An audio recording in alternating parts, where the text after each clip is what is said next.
House Democrats say they will subpoena U.S. Ambassador to the European Union Gordon Sondland after he failed to show up for a congressional interview Tuesday morning. Sondland's attorney says he was ordered by the State Department and the White House not to appear before the House committees, despite flying in from Brussels to prepare. The attorney said that as a government employee, Sondland is required to follow the department's instructions, but that he is profoundly disappointed. Meanwhile, House Republicans are calling the entire impeachment inquiry a fairy tale. We understand the reason why the State Department decided not to have Ambassador Sondland appear today.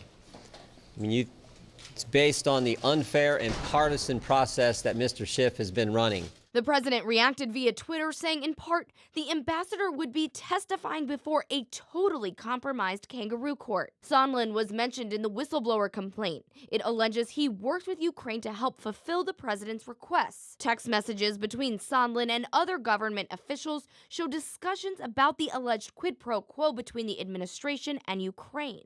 In the messages, former ambassador to Ukraine Bill Taylor says, "Are we now saying that security assistance and White House meeting are conditioned on investigations?"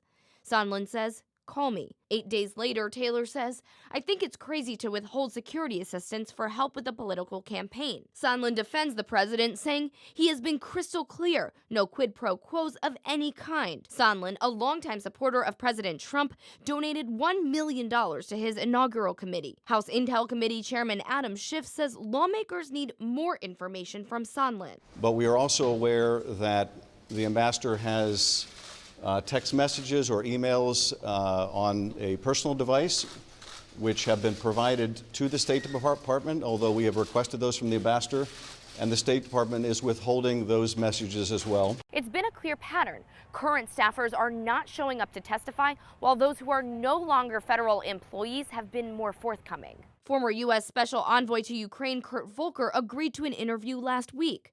But advisor Kellyanne Conway, Commerce Secretary Wilbur Ross, Treasury Secretary Steven Mnuchin, and Attorney General William Barr have all ignored requests to testify. Democrats say if their subpoenas keep being ignored, it will contribute to another article of impeachment. The failure to produce this witness, the failure to produce these documents, we consider yet additional strong evidence of obstruction of the constitutional functions of Congress, a co-equal branch of government. House Democrats have scheduled depositions the rest of this week and next, not to mention a records request deadline for the vice president and subpoena deadlines for the president's lawyer Rudy Giuliani, acting chief of staff and OMB director Mick Mulvaney, and defense secretary Mark Esper.